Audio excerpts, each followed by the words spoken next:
पे राज करता था। वो बहुत शक्तिशाली और नेक दिल राजा था। उसकी बस एक ही कमजोरी थी, उसकी प्रजा। वो अपनी प्रजा से बेहद प्यार करता था। उनके खुशी और सुरक्षा के लिए वो अपनी जान भी दे सकता था।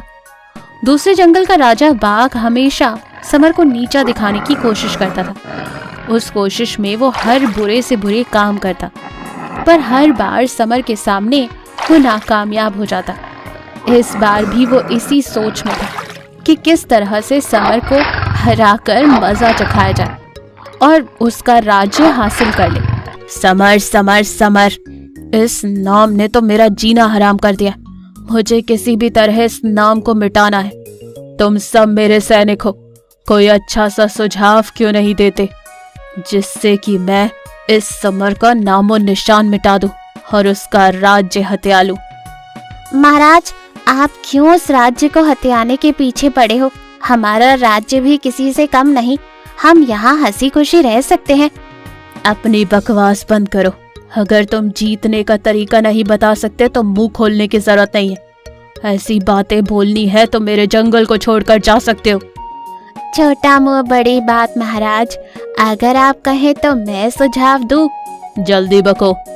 महाराज, आप आज तक उस समर पर हमला करते थे, उसको अपना निशाना बनाते थे, इसीलिए आप कभी जीत नहीं पाए। अगर उसे हराना है तो उसकी कमजोरी पर वार करो, जीत आपकी ही होगी। और उसकी कमजोरी क्या है? उसकी प्रजा महाराज, प्रजा। एक एक कर कर हम उसकी प्रजा को बंदी बना लेंगे, फिर उन्हें छुड़ाने के लिए उसे अपनी जान दांव पर लगानी ही होगी। इसे कहते हैं सुझाव। मेरे नए राज्य के मंत्री तुम ही होगे।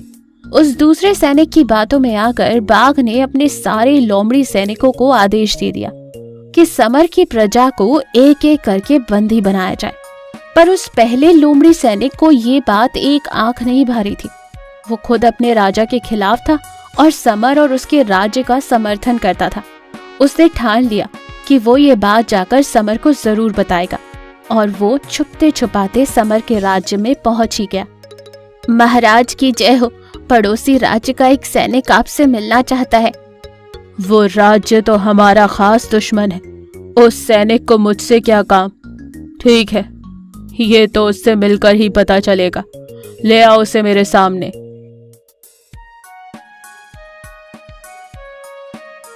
महाराज, मैं आपसे एक बहुत ही जरूरी बात करने आया हूँ। बोलो, क्या बात है? वो सैनिक समर को बाघ के षड्यंत्र के बारे में पूरी बात बताता है, जिसे सुनकर समर गुस्से में आग बबूला हो जाता है। समर उस लोमड़ी को पूछता है कि उसने ये बात आकर उसे क्यों बताई। तब वो सैनिक उसे विश्वास दिलाता है कि वो अपने राजा के इस षड्यंत्र के बिल्कुल खिलाफ है। वो बस सबका भला चाहता है। ठीक है, मैं तुम पर विश्वास करता हूँ, पर अब मैं क्या करूँ? मैं अपनी प्रजा को खुद बंदी तो नहीं बना सकता। तुम अपने राज्य वापस लौट जाओ, वरना उस बाघ को तुम पर शक हो जाएगा। वो सैनिक लोमड़ी अपने राज्य में वापस लौट जाता है, जहाँ पर समर की प्रजा को पकड़ने की पूरी योजना बनाई जा रही थी। वो लोमड़ी भी उनकी योजना सुनने के लिए उनमें शामिल हो जाता है। तो वहीं दूसरी ओर समर अपनी प्रजा के हित के लिए चिंतित होता है। वो किसी भी तरह से उन्हें खतरे में नहीं डालना चाहता था। इस बार तो उस बाघ ने हद ही कर दी। इस बार उसने मेरी प्रजा को निशाना बनाकर बहुत बड़ी गलती कर दी है। इसकी सजा मैं उसे देकर ही रहूंगा। पर सबसे महत्वपूर्ण बात, मैं अपनी प्रजा को सुरक्षित कैसे रखूं? तभी भालू मंत्री बोला, महाराज, मैं आपके राज्य का सबसे बूढ़ा जानवर हूँ। इस राज्य के कई राज हैं जो मैं जानता हूँ। हमारे राज्य में एक खुफिया सुरंग है जिसका इस्तेमाल सिर्फ आपातकालीन समय के लिए किया जाता था। आपके आने के बाद इसका इस्तेमाल कभी नहीं हुआ, पर आज हम अपनी प्रजा को सुरक्षित रखने के लिए उसका उपयोग कर सकते हैं। खुफिया सुरंग? मुझे इसके बारे में कभी क्यों नहीं बताया गया? महाराज, आपके पिताजी ने मुझे कहा था कि जरूरत पड़ने पर यह बात आपको जरूर बताएं, और आज वो दिन आ गया। कहाँ है वो खुफिया सुरंग? समर अपने उस भालू मंत्री के साथ सुरंग की ओर निकल पड़ता है। छिपे हुए सुरंग को देखकर समर खुश हो जाता है।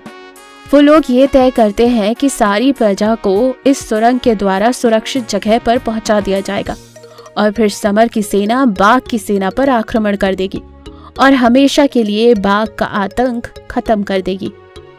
तुरंत सारी प्रजा को सुरंग के जरिए सुरक्षित जगह पर पहुंचा दो और भेड़िए सैनिकों, अब हमारी ताकत आजमाने का समय आ गया है। उस बाघ को सबक सिखाने का वक्त आ गया है। जी महाराज, हम सब मिलकर उसे और उसकी सेना को धूल चटा देंगे। यहाँ बाघ की सेना शेर की प्रजा को पकड़ने की बड़ी कोशिश कर रही थी, पर उन्हें समझ में नहीं आता कि उनकी प्रजा को आसमान निगल गया या जमीन खा गई। उनकी नजर में दूर दूर तक कोई भी नहीं था। सारे के सारे उन्हें ढूंढ ढूंढ कर थक गए थे। ऊपर से बाघ की डांट भी पड़ती, वो अलग। सब के सब निकम्मे हो। 4 दिन हो गए पर तुम लोगों के हाथ एक भी जानवर नहीं लगा। ये कैसे हो सकता है?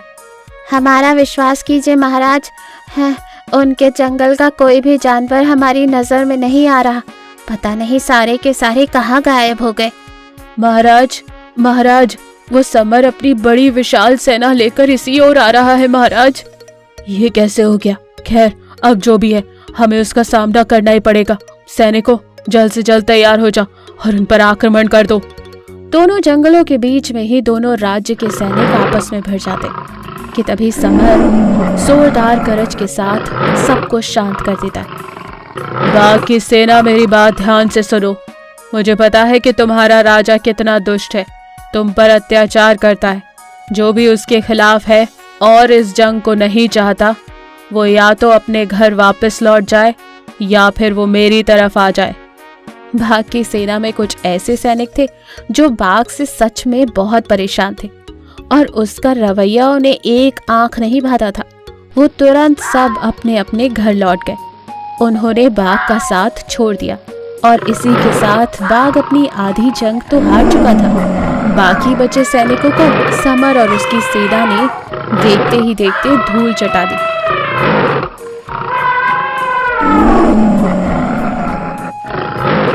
और उस बाघ को बंदी बना लिया। इस बार भी तू जीत गया समर, पर अगली बार तुम्हें ऐसा कुछ करने का मौका ही नहीं देने वाला मैं। अब तुम्हें मैं ऐसी जगह बंदी बना लूंगा जहां तुम्हें कोई भी नहीं ढूंढ पाएगा। तुम मरते दम तक वहां पर भूख और प्यास से सड़ते रहोगे। समर की जीत की बात सुनकर सारी प्रजा उस छुपे हुए सुरंग से बाहर निकल कर आई। उन्होंने उत्साह मनाना शुरू कर दिया। तो वहां दूसरी ओर समर उस बाघ को उसी जंगल के पास ले गया और उस सुरंग के अंदर ले जाकर एक खुफिया रास्ते से एक काली गुफा में हमेशा के लिए बंद कर दिया।